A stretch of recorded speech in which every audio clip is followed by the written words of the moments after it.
Assalamualaikum warahmatullahi wabarakatuh.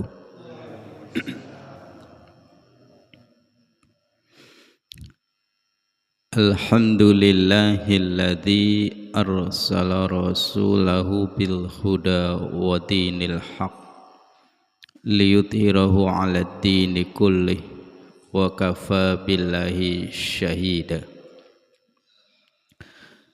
Ashhadu an la ilaha illallah wahdahu la syarikalah wa ashhadu anna Muhammadan abduhu wa rasuluhu la nabiyya ba'dah. Allahumma salli wa sallim ala nabiyyina wa maulana Muhammad wa ala alihi wa ashabihi wa barik wa sallim tasliman katsira. Qala Allah ta'ala fi kitabihil karim, a'udzu billahi minasy syaithanir rajim, bismillahirrahmanirrahim. Ya ayyuhalladzina amanu taqullaha haqqa tuqatihi wa la tamutunna illa wa antum muslimun. Wa qala ta'ala wa'lamu annama amwalukum wa auladukum fitnah wa annallaha 'indahu ajrun 'azim. Shadaqallahul 'azim. Amma ba'd. Para bapak, para ibu, para jamaah salat subuh di Masjid Baitul Arqam, pimpinan ranting Muhammadiyah Gerinting yang saya hormati dan yang saya muliakan, marilah pada kesempatan pagi hari ini, Jumat Wage, tanggal 24 Oktober 2025, dan saat ini Bapak Ibu sudah masuk di tanggal 2 Jumadil Awal. Kalau sudah Jumadil Awal, nanti Jumadil Akhir. Habis Jumadil Akhir, Rajab. Habis Rajab, Sya'ban. Habis Sya'ban, Ramadan. Berarti wis perkara bulan Ramadan ya Bapak Ibu ya. Alhamdulillah Bapak Ibu, kita bisa bertemu kembali di majelis yang sama, yaitu di Masjid Baitul Arqam. Tentu kita berharap dengan kajian yang kita ikuti, yang kita selenggarakan di setiap hari Jumat, ini mudah-mudahan memberikan kepada kita satu jalan untuk terus memperbaiki keimanan kita. Karena Rasulullah Sallallahu Alaihi Wasallam sudah menyampaikan Bapak Ibu bahwa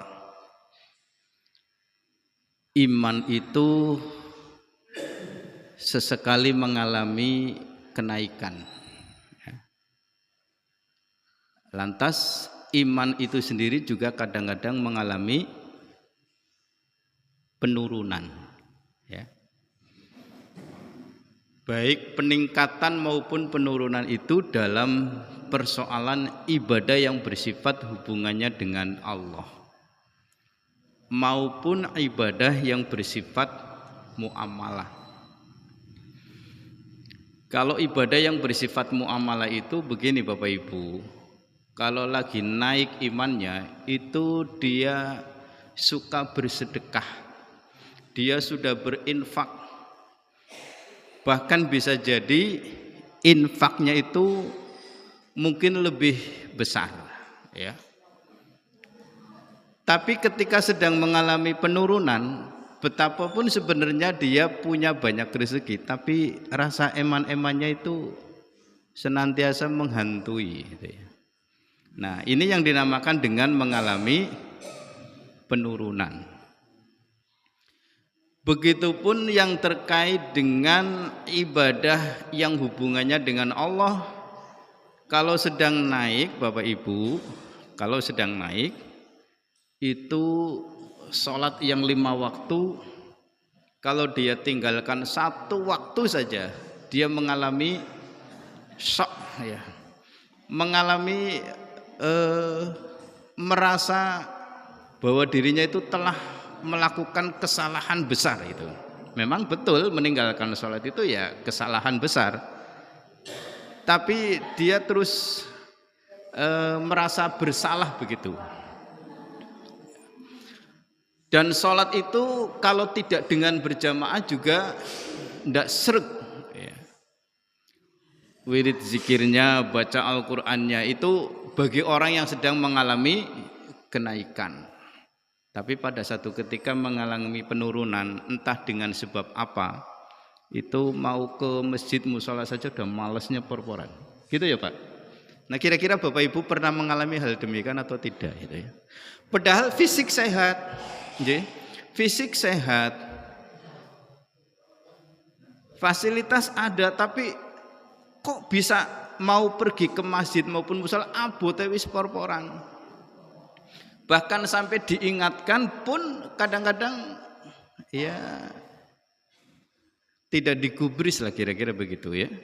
Nah, kemudian wirid zikirnya juga jauh. Seakan-akan ada gap dengan Allah gitu. Seakan-akan ada gap dengan Allah. Bisa jadi karena ada rasa iri. Ya Allah, persaku kayak wong ibadahnya biasa-biasa baik, tapi kok rezekine naik signifikan gitu. Lanyong sebentar ya. Jadi dengan pikiran-pikiran seperti itu yang menjadikan dia kemudian menurun. Seharusnya kan saya lebih, kan begitu ya. Nah, ini Bapak Ibu, jadi memang al-imanu yazidu wa yanqus. Kata Rasulullah, iman itu kadang mengalami kenaikan.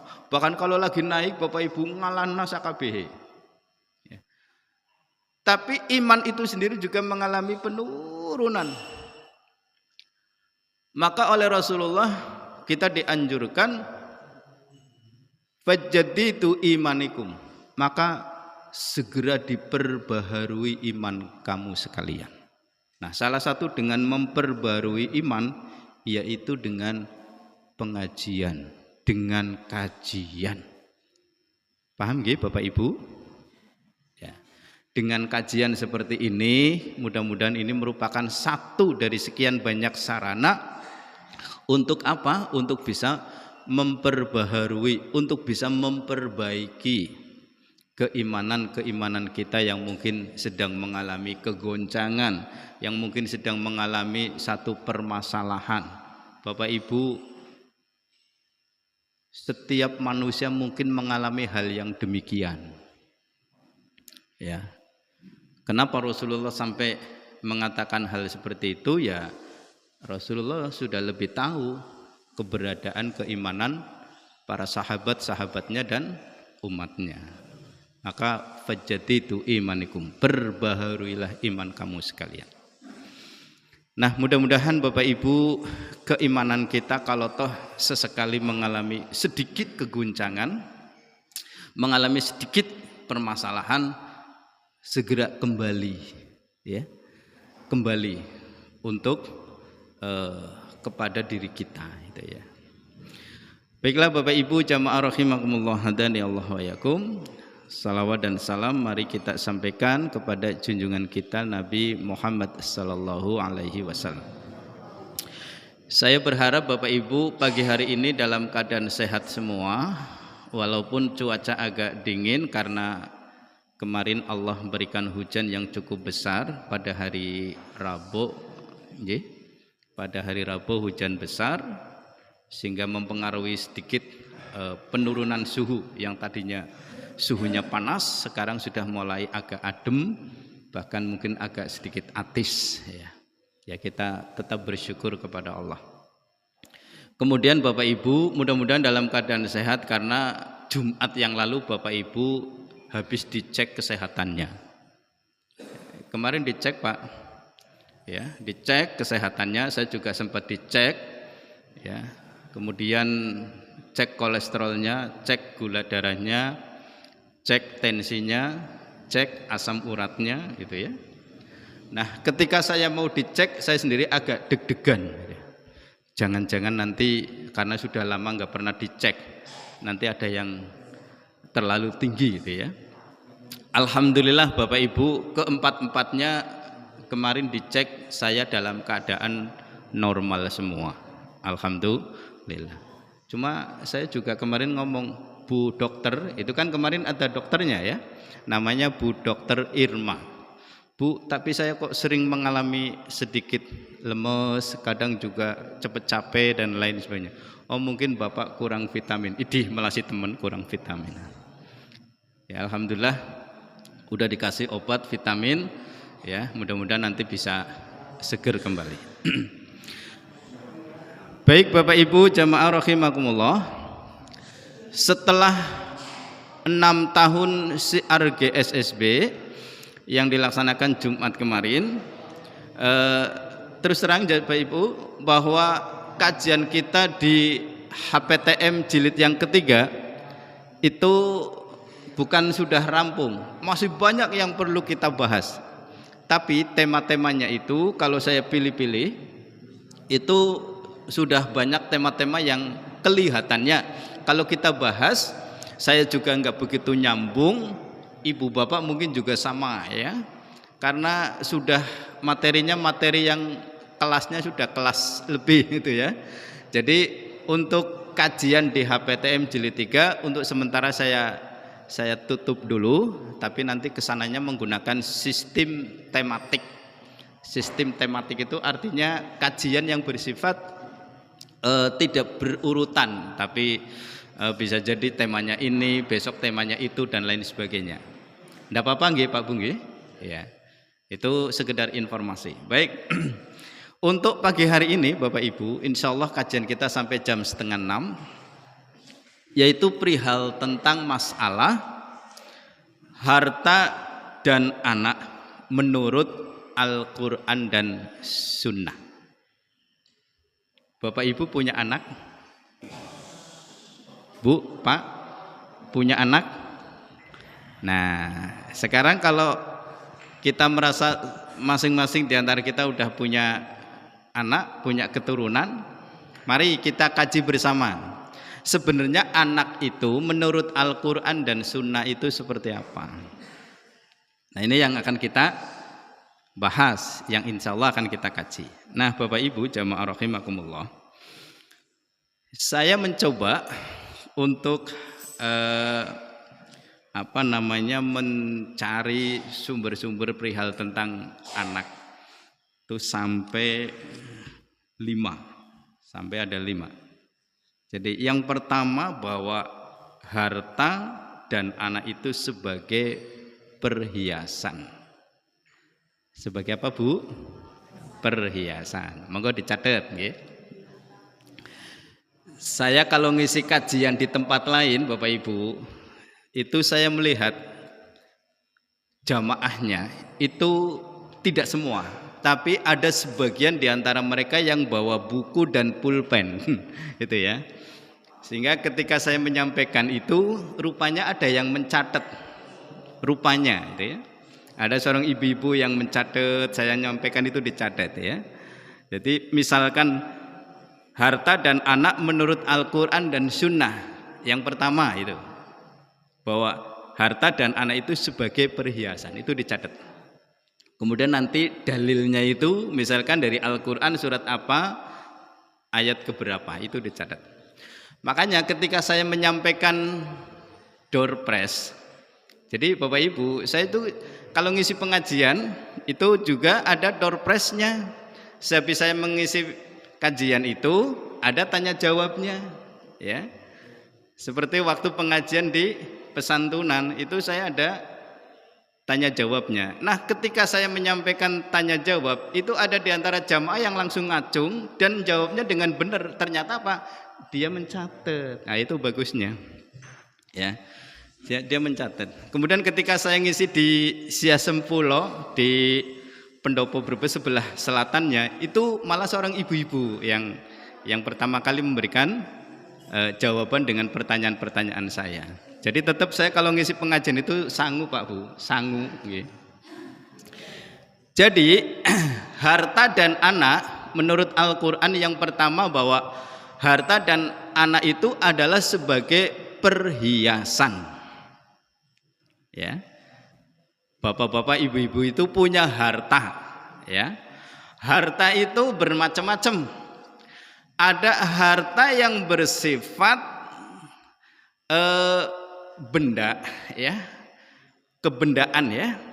Ada juga yang bersifat uang tunai, atau bisa jadi uang itu tidak mesti tunai, tapi juga disimpan, ya, di rekening.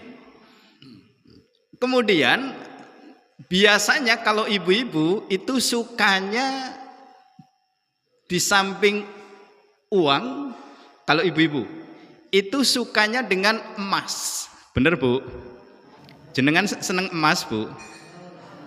Coba ibu-ibu yang tidak seneng emas ngacung. Ibu-ibu sing ora seneng emas ngacung. Ya? Bu, kalau jenengan seneng emas, iya ya, waktu ke emas regane larang ya Bu ya. 1 juta lebih per gramnya Pak. Ya. Saat ini emas harganya lagi mahal.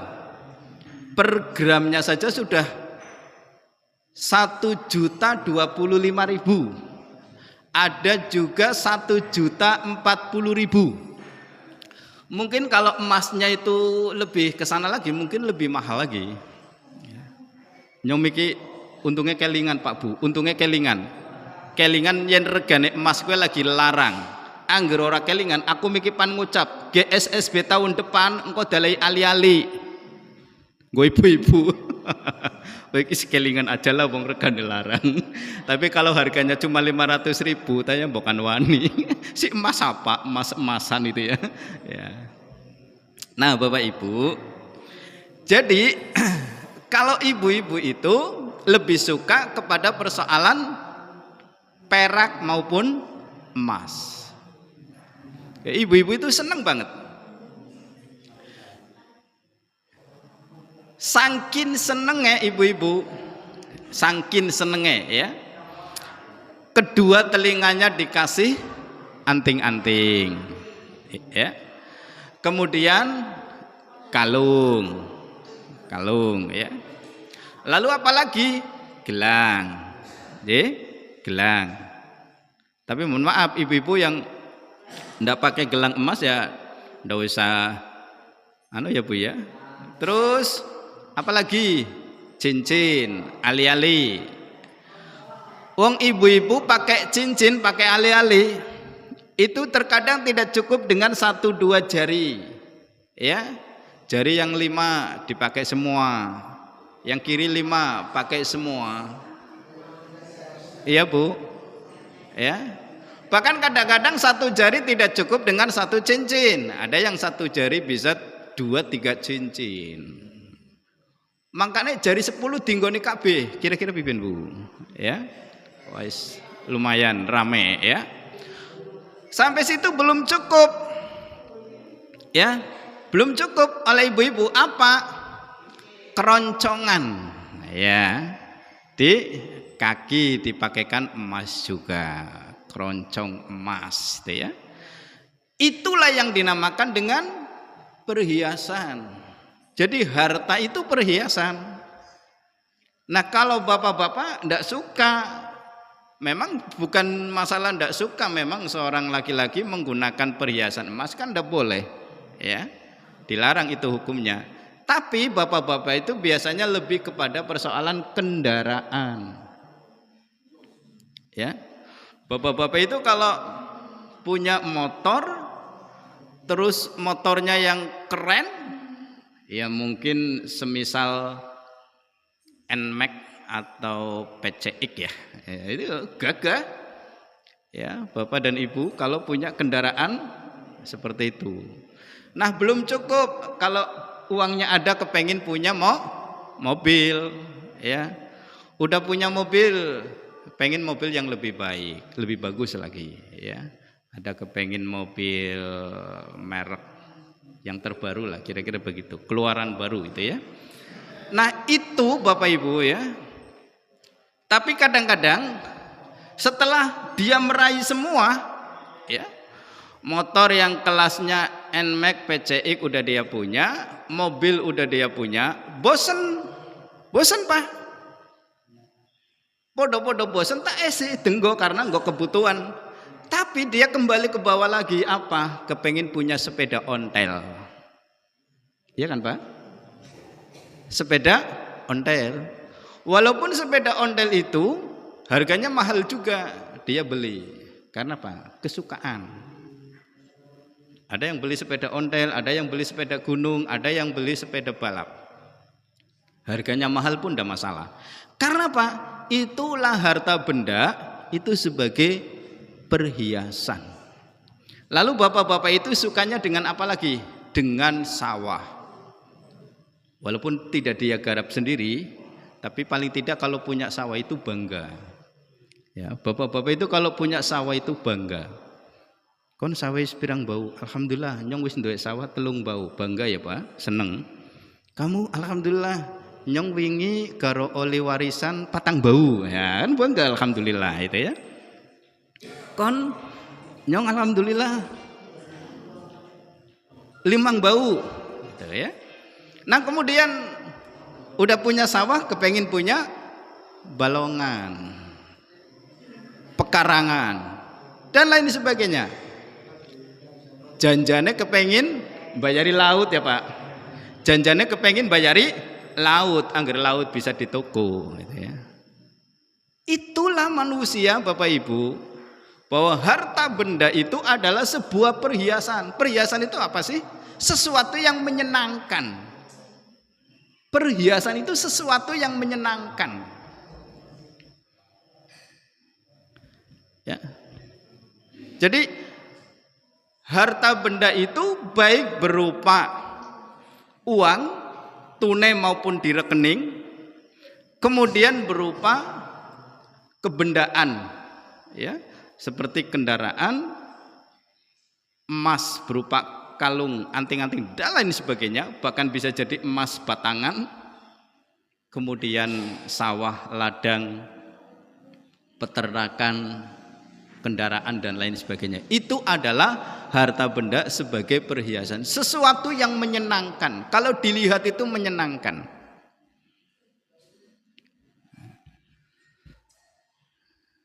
Kalau Bapak Ibu habis beli motor baru terus dibawa ke pengajian, itu kan menyenangkan. Nanti jamaah yang lain terus tanya, "Wih, motornya baru?" Iya, itu ya. Berapa harganya? Oh, murah. Paling cuma 35 juta gitu ya. Luar biasa. Menyenangkan Pak Bu, menyenangkan. Mobilnya baru, alhamdulillah. Harga berapa ini Pak? Oh, murah, paling kurang dari 1 M. Nah, ya. Murah kurang dari 1 M, ya. 850 juta gitu ya. Sesuatu yang menyenangkan. Begitupun dengan anak. Bapak Ibu, panjenengan itu punya anak, putra maupun putri, itu adalah perhiasan. Sapa wonge sing ora seneng nalika dianugerahi oleh Allah berupa anak. Ya. Kita belum berbicara yang lain-lain. Pokoknya yang pertama bahwa anak itu adalah perhiasan.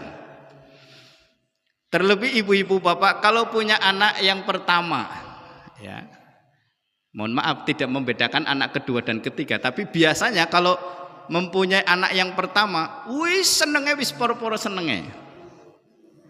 Ya. Dipundi-pundi, dikudang-kudang. Terus apa maning Pak Bu? Ya. Dialem-alem.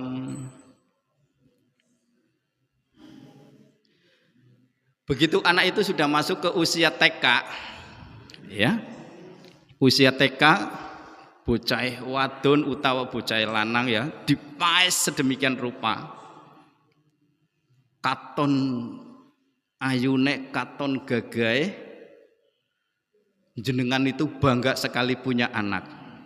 Terlebih kalau anak itu pinter juga, tambah pede nih itu ya. Ya. Bu, niku putrane nggih. Kok putrane gagah nemen ya Bu ya? Nggih alhamdulillah. Karena putra jadi ibune ngomong nggih alhamdulillah wong bapane gagah gitu ya. Jadi yo anake gagah itu ya. Bu, niku larene nggih. Putri nggih. Ayune por nggih. Sapa ibune nggih gitu ya. Karena apa? Saking banggane, saking senenge punya anak. Luwi-luwi anggere anak kuwe duweni prestasi. Ya, duwe prestasi. Prestasi itu bisa karena kecerdasannya, dia di sekolah bisa meraih ranking, ya, atau ketika ikut lomba dia selalu menang. Dan lain sebagainya, itu akan dia lebih senang. Itulah anak Bapak Ibu menjadi perhiasan dunia. Kadang anak wis sampai ke dewasa, nalika dadi manten, toli dijajar ya. Ki ibu-ibu bapak sing dadi wong tuane mandeng anaknya lagi dijajar, wis banggane langka-langka. Ya Allah, anak lanange nyong saiki jebule wis dadi manten, dipaesi nang burine doloi keris, wis gagahe porporan ya. Mas carian ke angger dipaesi doloi keris burine wis gagahe porporan ya. Cuma ki cariane ana loro ke carian bisa jago ngiring-ngiringan maksudnya apa ya? Jawabannya anak kembar. Ya. Ya pedal-pedalan ya ora apa-apa lah, masa kudu iring-iringan kayak kowe ya. Sing siji carian banyu, sing siji carian Mbon. Utawane nalika panjenengan duwe anak wadon, terus anak wadone lagi dijajar jadi manten, dipaes ayune wis porporan, masya Allah jenengan banggane. Di anak nyong wis gede, anak nyong wis dadi manten, dipaesi kok ayu nemen ya Allah. Lan jenengan sing wis padha mantu, nyong tahu ngurung mantu ya. Ya Pak. Pak Castro yang pun mantu nggih. Ampun mantu, terus anak sing durung dadi manten ya. Dibangga punya anak itu bangga, perhiasan. Ya. Kenapa harta dan anak itu kok oleh Allah dinamakan sebagai perhiasan? Nah, Bapak Ibu, di dalam Al-Qur'an surah Al-Kahfi, surat Al-Kahfi nggih, surat yang ke-18 ayat 46. A'udzu billahi minasyaitonir rajim. Al-malu wal banun zinatul hayatid dunya wal baqiyatus sholihatu khairun inda rabbika sawaban wa khairun amala. Wa khairun amala. Harta dan anak adalah perhiasan. Nah, al-malu wal banuna zinatul hayatid dunya. Harta dan anak adalah perhiasan kehidupan dunia. Nah, ini udah jelas Pak. Jadi harta dan anak itu adalah perhiasan dunia. Tetapi amal kebajikan yang terus-menerus adalah lebih baik pahalanya di sisi Tuhanmu, serta lebih baik untuk jadi harapan. Betapapun harta dan anak itu adalah sebuah perhiasan, kita diingatkan oleh Allah bahwa amal kebaikan yang dilakukan dengan terus-menerus itu lebih baik. Kira-kira makna yang tersirat di dalam ayat ini apa, Bapak Ibu? Betapapun kita punya banyak harta, kita suka, kita senang, dan kita punya putra-putri, punya anak yang menyenangkan juga, tapi diingatkan oleh Allah, kita tidak boleh lalai dengan keduanya. Maksudnya itu, paham Bu, Pak? Tidak boleh lalai dan dilalaikan dengan kedua hal itu. Apa? Harta dan anak. Amal kebaikan itu terus-menerus yang diperbuat itu jauh lebih baik pahalanya di sisi Allah. Sebab Bapak Ibu, ngampurane sing akeh, terkadang tidak sedikit orang yang terbuai, terperdaya dengan apa? Dengan harta dan anak. Sehingga dia lupa melakukan kebaikan. Makanya di ayat ini kita diingatkan betapapun Al-Quran mengatakan bahwa dunia, harta benda dan anak itu adalah sebuah perhiasan, tapi amal kebaikan yang diperbuat terus-menerus itu lebih baik pahalanya di sisi Tuhan. Bisa dipahami nggih Pak Bung nggih? Ya, harta benda perlu kita cari, anak juga kita butuhkan sebagai generasi. Tapi perlu diingat, jangan semua itu menjadi lalai. Sudah, itu yang pertama. Yang kedua Bapak Ibu, harta dan anak itu sebagai cobaan, ya. Harta dan anak itu sebagai cobaan. Dalam bahasa Al-Quran, cobaan itu menggunakan kata fitnah. Nah, kira-kira nanti apa maksudnya begitu ya? Jadi harta dan anak itu adalah sebagai cobaan. Kok bisa dikatakan bahwa harta dan anak itu sebagai cobaan? Kira-kira apa maknanya? Apa maksudnya? Bapak Ibu, ketahuilah bahwa harta yang kita miliki, baik kepemilikannya itu diawali dengan hasil usaha keras kita, ya. Atau bisa jadi harta benda itu yang kita miliki itu juga karena turun-temurun dari orang tua kita, yang dinamakan dengan hibah dari orang tua maupun waris dari orang tua. Itu namanya asal harta benda yang kita miliki. Atau bisa jadi harta benda yang kita miliki karena hasil jeripayah kerja keras kita, ya. Kemudian anak-anak kita, itu semuanya adalah cobaan. Jadi kalau Bapak Ibu saat ini, ya, siapapun lagi diberikan oleh Allah rezeki yang melimpah, Bapak Ibu, wong angger lagi di titik gan Gusti Allah, duwe harta benda gampang baik. Gampang baik. Tidak ada yang susah bagi Allah. Saya punya, ya bisa dibilang keponakan ya.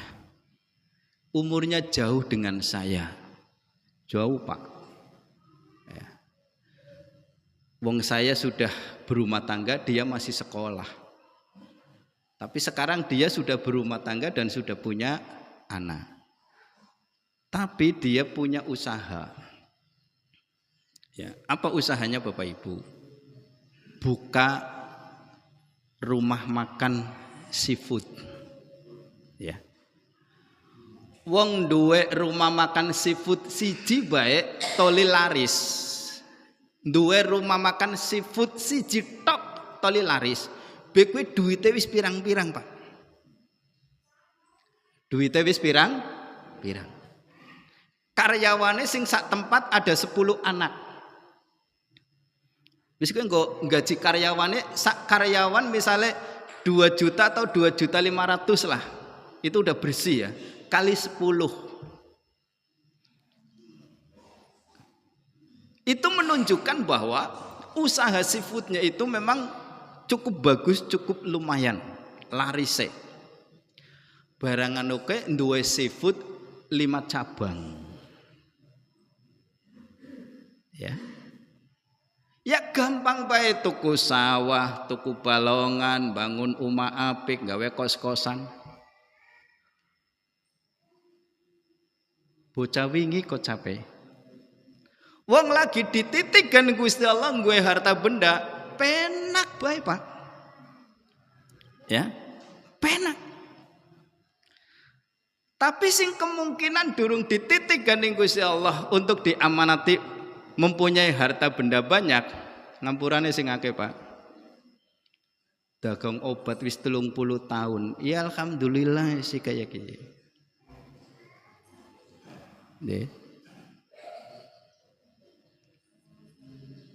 Inilah Bapak Ibu. Ya. Tapi harta benda yang oleh Allah diberikan kepadanya, ya, ketahuilah itu adalah sebuah ujian dari Allah. Itu adalah sebuah cobaan dari Allah. Jadi bapak-bapak yang sampai hari ini oleh Allah diberikan harta benda yang melimpah, ingat itu adalah ujian. Dan bagi bapak-bapak dan ibu yang sampai hari ini mungkin harta bendanya belum seperti yang lain, itu juga sama lagi dicoba oleh Allah. Sing harta bendane lagi lebih tidak boleh sombong. Sing harta bendane lagi ngepas mbusak sore ngepas, ya ora kena iri hati dan hasud serta kecil hati. Kalau kita sudah memahami bahwa harta benda yang diberikan oleh Allah itu sesungguhnya adalah sebuah cobaan, maka insya Allah kita pun akan menyadari Bapak Ibu. Ya. Bahkan perbandingannya Bapak Ibu, kelak di akhirat orang yang punya banyak harta itu nanti dia akan mengalami apa? Akan lebih lama dihisabnya, gitu ya. Pertanyaan yang diajukan untuknya itu akan jauh lebih banyak dibandingkan dengan orang yang mungkin biasa-biasa saja. Nah, ini Bapak Ibu ya. Tapi terus sing harta bendane lagi akeh ya ora usah ketar-ketir. Gampang, angger sedekah, infake, zakate lancar ya insya Allah. Pertanyaan itu enggak menjadikan dia kesulitan gitu ya. Nah begitupun dengan anak-anak kita Pak Bu. Anak-anak kita juga adalah merupakan cobaan. Bisa jadi ketika dia belum punya anak, dia mendambakan, ya Allah kapan yang bisa duwe anak, bisa duwe keturunan. Sing wadon wis umur 40, sing lanang wis umur 50 kene urung duwe keturunan, batire malah wis duwe keturunan, bahkan wis duwe mantu lan duwe putu. Ya. Ketahuilah itu sedang dicoba oleh Allah. Begitu dia dikasih karunia anak pun oleh Allah, dia tengah dicoba, diuji oleh Allah berupa keturunan.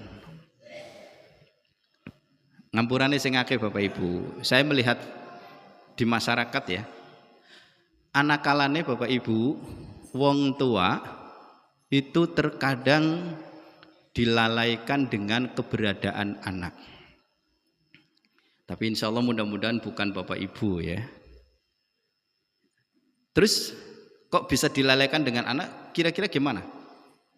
Saya pernah mendapati ya. Saya pernah mendapati begini Bapak Ibu.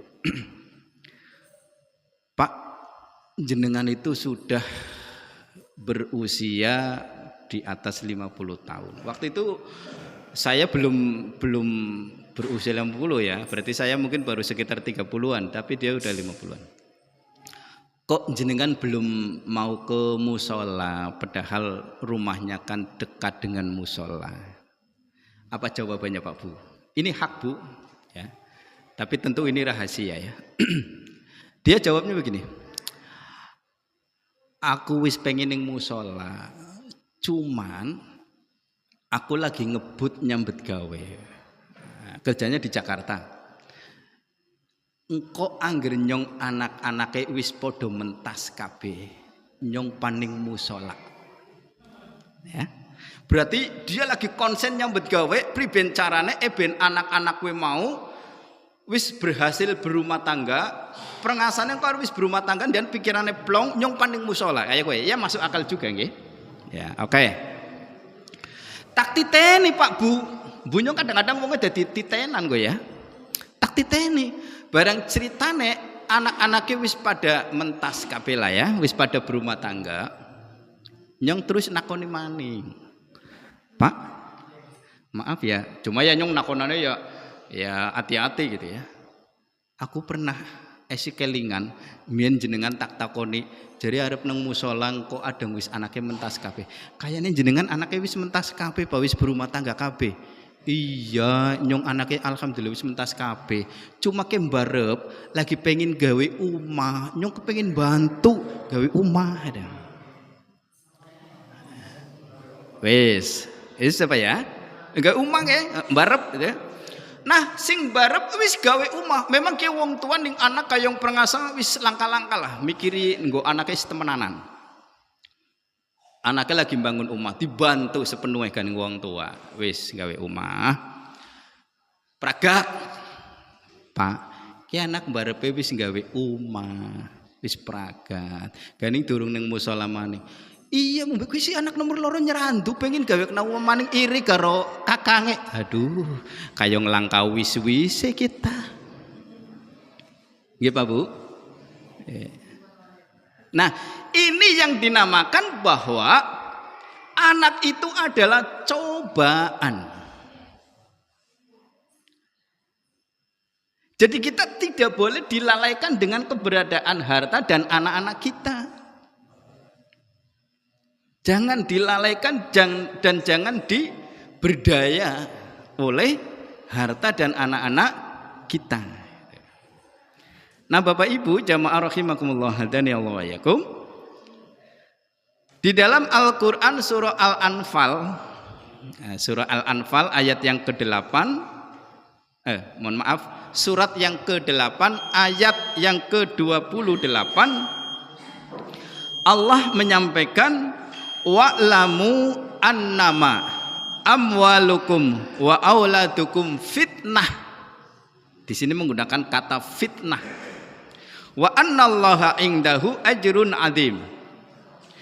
Dan ketahuilah bahwa hartamu dan anak-anakmu itu hanyalah sebagai cobaan. Jelas ya Pak? Dan ketahuilah bahwa hartamu dan anak-anakmu itu adalah sebagai cobaan, dan sesungguhnya di sisi Allah adalah pahala yang besar. Nah, kata fitnah bisa diartikan sebagai cobaan dan bisa diartikan pula sebagai satu sangkaan yang tidak pas. Contoh Pak Bu, Pak jenengan duwe anak wis merasa didik anaknya temenanan apa durung? Temenanan, nyong ya yakin. Termasuk saya nggih Pak Bu nggih, saya juga begitu ya. Aku karo bojone aku didik, aku duwe anak telu. Anak pertama, kedua, ketiga, podo bae tak didik sing temenanan. Orang anak-anak kowe dididik goro-goroan. Sambil lalu orang. tapi temenanan sungguh-sungguh. Tapi di antara anak-anak kita Bapak Ibu, ya, misalkan aku duwe anak telu, utawa jenengan duwe anak sampai 5. Kue ora kabeh anak telu mbok anak 5 kue netes kabeh. Terkadang anak siji loro sing kayong senajan angel diature. Nggih Pak Bu? Nggih. Nah, terus masyarakat itu berkomentar. Kae donge bocah sing dadi wong tua didik apa ora? Nah, padahal nyong sing dadi wong tua didike wis temenanan. Tapi karena belum dia sadar, akhirnya rodo titik masyarakat berkomentar, "Ki sing dadi wong tua didik apa ora?" Padahal kan didiknya temenanan. Gue sing semono-mono esi mending Pak, esi mending. Kadang-kadang bisa terlontar ngono ngampuran sing akeh. Wong persaku bapanane ustad kaya. Nah, ini persaku bapanane kiai kaya. Lho kok bocahe kaya gue? Ini Pak Bu. Padahal sing dadi bapanane apa meningkat tingkatan kiai ustad wis marahane ora karu-karuan temenanane. Tapi sing dadi anak esi urung sadar, masyarakat berkomen seperti itu. Ini yang dinamakan dengan fitnah, sangkaan yang tidak pas. Jadi Bapak Ibu, jangan berkecil hati kalau ada di antara anak-anak kita yang sampai hari ini mungkin belum tunduk, kita terus ya, biarlah sangkaan masyarakat seperti apa. Yang penting kita sebagai orang tua sudah memberikan pendidikan dan memberikan arahan-arahan yang baik. Ya, nyong dewek Bapak Ibu, kadang-kadang kayong sok pan kenang isin dewek. Ya Allah, iya ya, itu ya. Tapi yang penting kita sudah berusaha keras. Kisah-kisah terdahulu sudah banyak menjadi contoh. Misalkan ya, Nabi Nuh itu punya putra namanya Kan'an, pun sampai akhirnya dia meninggal dunia belum tunduk dan taat kepada Allah sebagaimana yang didakwahkan oleh ayahnya sendiri Nabi Nuh. Itu Pak Bu ya. Dan masih banyak contoh-contoh yang lain. Oleh karena itu Bapak Ibu, bahwa harta dan anak-anak kita itu adalah sebagai cobaan hidup. Kita tidak boleh terperdaya olehnya, kita juga tidak boleh merasa terlalu bangga dengannya. Karena apa? Semuanya itu adalah sebagai cobaan. Nah Bapak Ibu, setelah kita memahami bahwa anak harta itu adalah perhiasan, anak harta adalah sebagai cobaan hidup, insya Allah mudah-mudahan kita akan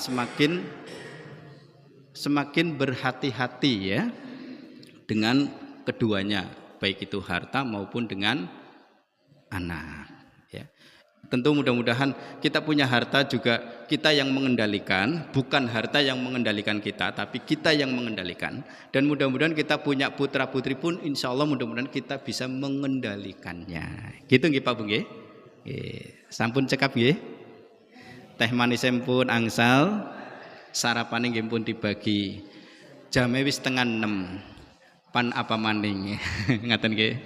Ya selanjutnya panjenengan nanti akan beraktivitas di rumah masing-masing atau di tempat kerja masing-masing.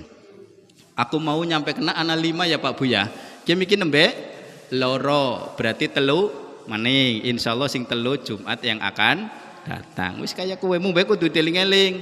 Anak sebagai perhiasan, anak sebagai cobaan. Langkau sing nomor 3, 4, 5 apa? Engko tunggu Jumat yang akan datang. Mekaten nggih.